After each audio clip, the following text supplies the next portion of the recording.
വടകര ലോക്സഭാ മണ്ഡലത്തിൽ ആരായിരിക്കും വിജയി? ലോക്സഭാ തെരഞ്ഞെടുപ്പിന്റെ തുടക്കം മുതൽ ഇന്ന് ഈ നിമിഷം വരെ വലിയ ആശങ്കയിൽ നിൽക്കുന്ന ഒരു ലോക്സഭാ മണ്ഡലമാണ് വടകര ലോക്സഭാ മണ്ഡലം. ഒരർത്ഥത്തിൽ വാദപ്രതിവാദങ്ങളും ആരോപണ പ്രത്യാരോപണങ്ങളും നിലനിൽക്കുകയാണ്. രാഷ്ട്രീയ സാഹചര്യങ്ങൾ മാറി മറിഞ്ഞുകൊണ്ടിരിക്കുകയാണ്. കെ ശൈലജയാണോ ഷാഫി പറമ്പിലാണോ ഒന്നാമനായി എത്തുക എന്നുള്ള ചോദ്യം ഇപ്പോഴും ബാക്കിയാണ്. എന്തായിരിക്കും വടകരയിലെ ജനങ്ങളുടെ വിധിയെഴുത്ത് എന്നുള്ള കാര്യത്തിൽ വലിയ ആശങ്ക യഥാർത്ഥത്തിൽ ഇന്ന് രാഷ്ട്രീയ കേരളത്തിനുണ്ട് എന്നുള്ളത് തന്നെയാണ് യാഥാർത്ഥ്യം.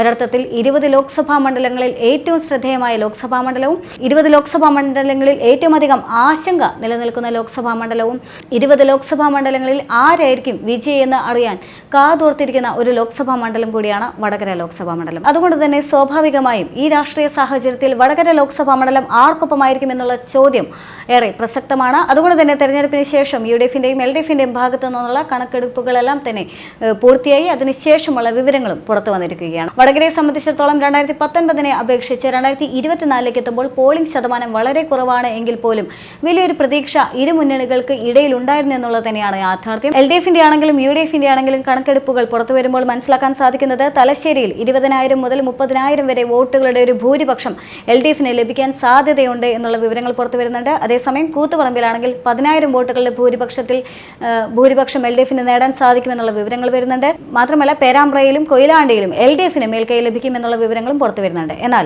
വടകര, നാദാപുരം, കുറ്റ്യാടി തുടങ്ങിയ മേഖലകളിലെല്ലാം തന്നെ മേൽക്കൈ വരുന്നത് UDFനാണ് എന്നുള്ളതും ശ്രദ്ധേയമായ ഘടകം തന്നെയാണ്. ഇനി ഇതേ രീതിയിൽ ഇത് LDFന്റെ വിവരങ്ങൾ പുറത്തുവിടുമ്പോൾ ഇതേ രീതിയിൽ തന്നെയാണ് UDFന്റെ വിലയിരുത്തൽ എന്നുകൂടി പറയേണ്ടി വരും.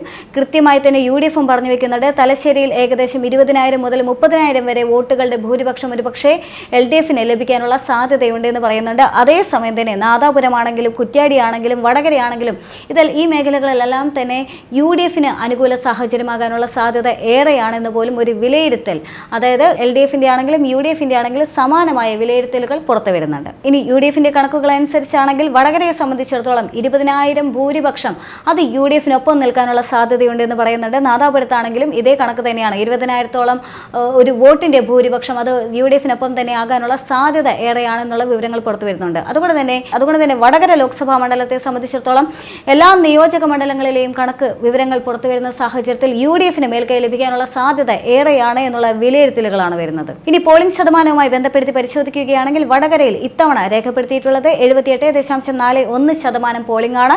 എന്നാൽ 2019 എന്ന് പറയുന്നത് 82.67%. ഇനി 2024 ഈ 78.41% എന്നുള്ള പോളിംഗ് റേറ്റ് വെച്ച് പരിശോധിക്കുമ്പോൾ UDFനെ സംബന്ധിച്ചിടത്തോളം പോളിംഗ് റേറ്റ് കൂടുതലുള്ള സ്ഥലങ്ങളിലെല്ലാം തന്നെ UDFന് മേൽക്കൈയുണ്ട് എന്ന് മനസ്സിലാക്കാൻ സാധിക്കുന്നുണ്ട്. എന്നാൽ അതേസമയം തന്നെ പോളിംഗ് വളരെ കുറഞ്ഞ മേഖലകളിലെല്ലാം തന്നെ LDFനാണ് മേൽക്കൈ എന്നും മനസ്സിലാക്കാൻ സാധിക്കുന്നുണ്ട്. അതായത് കുറച്ചുകൂടി കൃത്യമായി പറയുകയാണെങ്കിൽ നാദാപുരം, കുറ്റ്യാടി, വടകര തുടങ്ങിയ മേഖലകളിലെല്ലാം തന്നെ പോളിംഗ് ശതമാനം എന്ന് പറയുന്നത് അത് കൂടുതൽ തന്നെയായിരുന്നു. അതുകൊണ്ട് തന്നെ അവിടെ UDFനാണ് മേൽക്കൈ വരുന്നത്.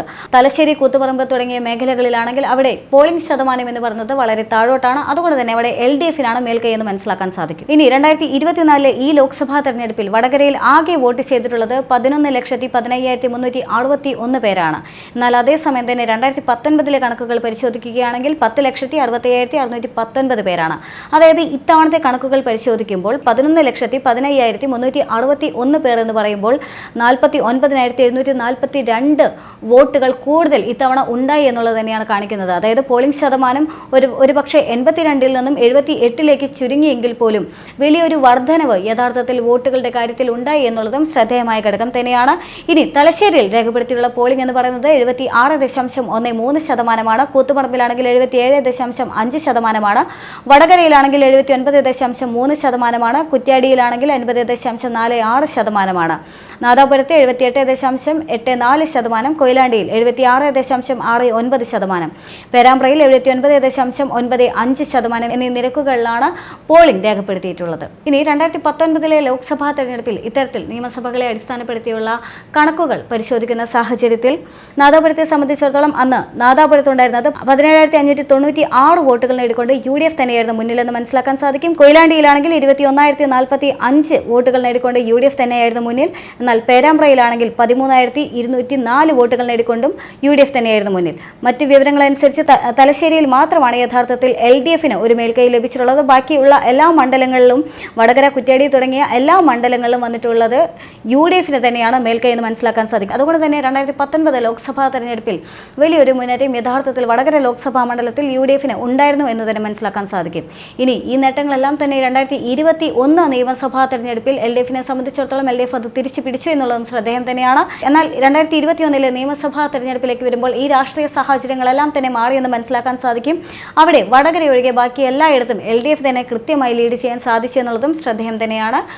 വടകരയിൽ മാത്രമാണ് ആകെ UDFന് ഒരു മേൽക്കൈ ലഭിച്ചിട്ടുള്ളത്. ബാക്കി എല്ലാ നിയമസഭാ മണ്ഡലങ്ങളിലും LDFന് തന്നെ വലിയ ഒരു മേൽക്കൈ, ഒരു വിജയം വരിക്കാനായിട്ട് സാധിച്ചു എന്നുള്ളതും ശ്രദ്ധേയം തന്നെയാണ്. ഇനി 2024 ഈ ലോക്സഭാ തെരഞ്ഞെടുപ്പുമായി ബന്ധപ്പെട്ടുള്ള സർവേകളെല്ലാം തന്നെ, തെരഞ്ഞെടുപ്പിന് മുന്നോടിയായിട്ടുള്ള പ്രീപോൾ സർവേകളെല്ലാം തന്നെ പുറത്തു വന്ന സാഹചര്യത്തിലും വടകര ലോക്സഭാ മണ്ഡലത്തെ സംബന്ധിച്ചിടത്തോളം KK ശൈലജ ടീച്ചറാണോ അതോ ഷാഫി പറമ്പിലായിരിക്കുമോ വിജയിക്കുക എന്നുള്ള ചോദ്യം അവിടെ ബാക്കിയായിരുന്നു. അതുകൊണ്ട് തന്നെ സർവേ ഫലങ്ങളെല്ലാം തന്നെ ഏറെ ആകാംക്ഷയോടെ തന്നെയാണ് ഇവരും വരവേറ്റത് എന്നുള്ളതും ശ്രദ്ധേയം തന്നെയാണ്.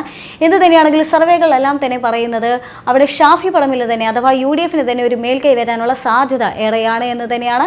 ഒരുപക്ഷെ ഇപ്പോൾ വലിയ തരത്തിലുള്ള സൈബർ ആക്രമണങ്ങളെല്ലാം തന്നെ ശൈലജ ടീച്ചർക്കെതിരെ വരുന്നുണ്ടെങ്കിൽ പോലും ഷാഫി പറമ്പിൽ തന്നെ മേൽക്കൈ വരാനുള്ള സാധ്യത ഏറെയാണെന്ന് ആ സർവേ ഫലങ്ങളും പറഞ്ഞിട്ടുണ്ടായിരുന്നു. പക്ഷേ അപ്പോഴും വ്യത്യസ്തമായി നിന്നിരുന്ന ഒരു സർവേ എന്ന് പറയുന്നത് അത് മാതൃഭൂമിയുടെ സർവേ മാത്രമാണ്. എന്നാൽ മാതൃഭൂമിയുടെ സർവേയിൽ മാത്രമാണ് വ്യത്യസ്തമായ ഒരു അഭിപ്രായം രേഖപ്പെടുത്തിയിട്ടുണ്ടായിരുന്നത്. മാതൃഭൂമിയിൽ പറഞ്ഞിരുന്നത് KK ശൈലജ ടീച്ചർ വിജയിക്കാനുള്ള സാധ്യത ഏറെയാണ് എന്ന് തന്നെയാണ്. എന്ത് തന്നെയാണെങ്കിലും വടകരയെ സംബന്ധിച്ചിടത്തോളം ഇപ്പോഴും വലിയ തരത്തിലുള്ള വാദപ്രതിവാദങ്ങളും ആരോപണ പ്രത്യാരോപണങ്ങളെല്ലാം തന്നെ നിലനിൽക്കുകയാണ്.